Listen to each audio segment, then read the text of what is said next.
बिस्मिल्लाहिर्रहमानिर्रहीम। अस्सलाम वालेकुम। मैं हूँ आयशा और वेलकम करती हूँ आपको आयशा के किचन में। आज मैं लाई हूँ सर्दियों की सौगात साग गोश्त की रेसिपी, जो कि बहुत ही टेस्टी बनता है। और जिनको शिकायत होती है कि उनका साग टेस्टी नहीं बनता, मेरी ये रेसिपी एक दफ़ा ज़रूर ट्राई करें। और साथ ही मैं बनाऊँगी चावल की रोटी। और जिन मेरी माँओं बहनों को शिकायत होती है कि चावल की रोटी टूट जाती है या फिर सख्त रह जाती है, तो कुछ टिप एंड ट्रिक्स ऐसे फॉलो करेंगे जिससे हमारी रोटी ना ही टूटेगी ना ही सख्त बनेगी इंशाअल्लाह ताला। तो आपने रेसिपी को एंड तक ज़रूर देखना है। अच्छी लगे तो लाइक शेयर ज़रूर कर दें और अपने फैमिली और फ्रेंड्स में भी ज़रूर शेयर किया करें। तो चलें सर्दियों की स्पेशल सौगात साग और चावल की रोटी की रेसिपी को स्टार्ट कर लेते हैं। यहाँ पर मैंने ले लिया है एक कढ़ाई, जिसमें 1 कप कुकिंग ऑयल का शामिल कर रही हूँ। ऑयल हल्का सा गर्म हो जाए तो यहाँ पर मैंने शामिल किया एक मीडियम साइज़ का प्याज, जिसे मैंने रफली सा चॉप कर लिया है।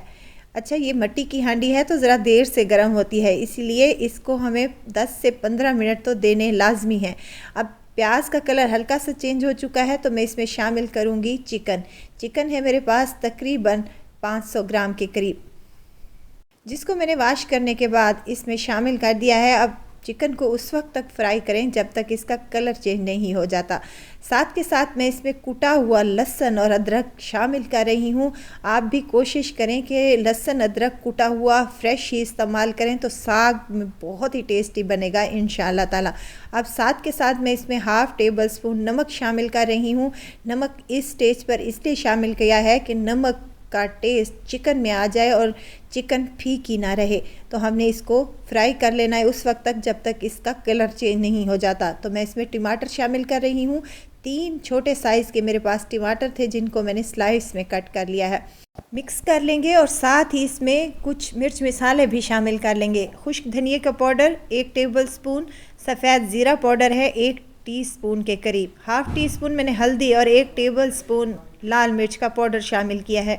अच्छे कलर के लिए कश्मीरी लाल मिर्च का पाउडर शामिल कर रही हूँ। तमाम मिसाले डालने के बाद हमने इसको मिक्स कर लिया है और थोड़ा सा पानी डालने के बाद हमने इसको कवर लगा दिया है। अच्छा, साग है मेरे पास उबला हुआ।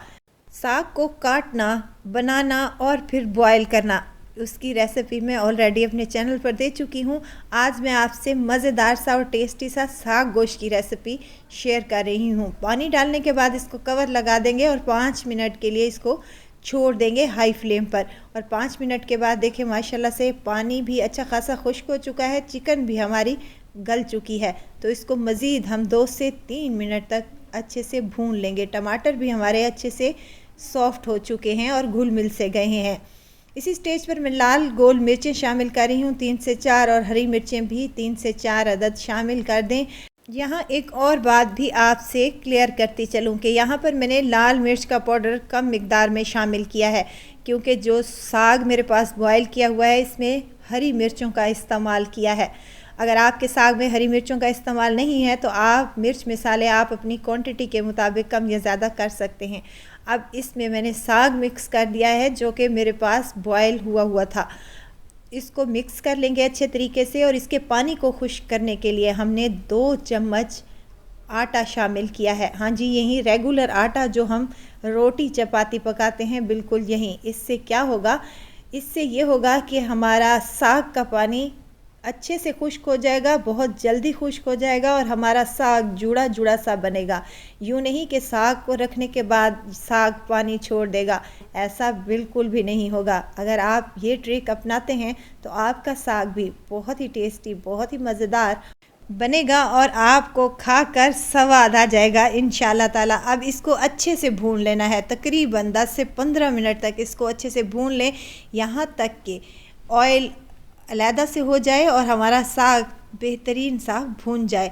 तो इसी स्टेज पर मैं एक और चीज़ शामिल कर रही हूँ जिससे साग का जायका और टेस्ट 100 गुना बढ़ जाएगा। यहाँ पर मेरे पास 1/3 कप दही है। दही को अच्छे से फेंट लें और इस साग में शामिल कर दें। यकीन करें दही डालने से आपका साग बहुत ही मज़ेदार बनेगा। अच्छा, कुछ लोग टमाटर यूज़ नहीं करते साग में, तो आपने क्या करना है कि दही की क्वांटिटी ज़्यादा कर लेनी है। अगर आपने टमाटर शामिल नहीं करने तो इसको उस वक्त तक फ्राई करेंगे या भून लेंगे जब तक कि इसका पानी अच्छे तरीके से खुश्क नहीं हो जाता। वीडियो तो स्टेज पर अगर आपको ज़रा सी भी अच्छी लग रही हो तो लाइक करें, सब्सक्राइब करें और साथ में बेल आइकन के बटन को भी ज़रूर प्रेस कर दिया करें ताकि मेरी हर नई आने वाली वीडियो आप तक पहुंचती रहे। साग का पानी अच्छे तरीके से खुश्क हो चुका है और अब इस पर डालूंगी मैं खुशबूदार सा गरम मसाला और ढेर सारा हरा धनिया। कवर लगा दूंगी, मिट्टी की हांडी है, 10 से 15 मिनट तो गरम रहती ही है। चलें जी, अब बना लेते हैं हम मज़ेदार सी चावल की रोटी, जिसके लिए यहाँ पर 2 कप मैंने चावल का आटा लिया है। अच्छा, चावल का आटा जब भी आप परचेज़ करें, या आपको मैं इसकी निशानी बताती हूँ कि ये बिल्कुल वाइट सा होगा, हल्का सा पिंक होगा तो वो उसमें मिलावट होगी। आपने चावल का खालिस आटा लेना है जिससे हमारी चावल की रोटी बहुत ही टेस्टी बनेगी। इसमें डालूंगी टेस्ट के मुताबिक नमक और थोड़ा थोड़ा पानी डालते हुए हमने इसको गूंद लेना है। लिक्विड सा एक इसका पेस्ट तैयार कर लेना है। और लिक्विड पेस्ट आपको मैं दिखा दूं कि ऐसे होना चाहिए, ना ज़्यादा पतला और ना ही ज़्यादा गाढ़ा, और इसमें कोई भी गुठली वगैरह बाकी नहीं रहनी चाहिए। दूसरी टिप ये है कि जब आप चावल की रोटी बनाएं तो आपने लोहे का तवा इस्तेमाल करना है। नॉन स्टिक पैन या फिर नॉन स्टिक तवे पे आपकी रोटी अच्छी नहीं पकती, सख्त पकती है। लोहे के तवे पर आपकी रोटी नरम भी बनेगी और टेस्टी भी बनेगी।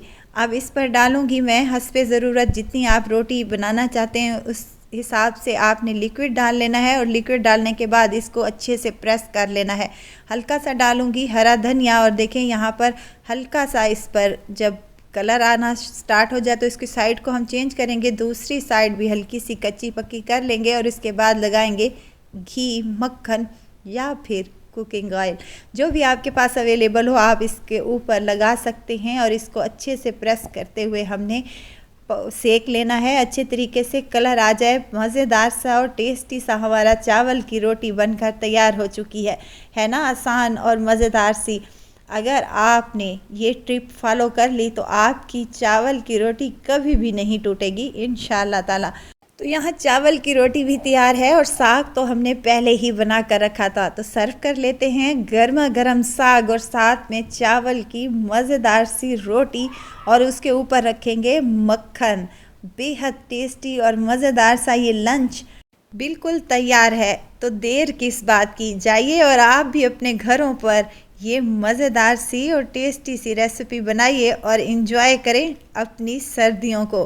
तो ज़रूर ट्राई कीजिएगा और दुआओं में मुझे ज़रूर याद रखिएगा। खुश रहें, खुशियाँ बांटें। इजाज़त चाहती हूँ, फिर आऊँगी इंशाल्लाह एक नई और मज़ेदार सी चटपटी रेसिपी के साथ। आयशा को दीजिए इजाज़त, अपना बहुत सारा ख्याल रखिएगा, दुआओं में मुझे याद रखिएगा। अल्लाह हाफिज़।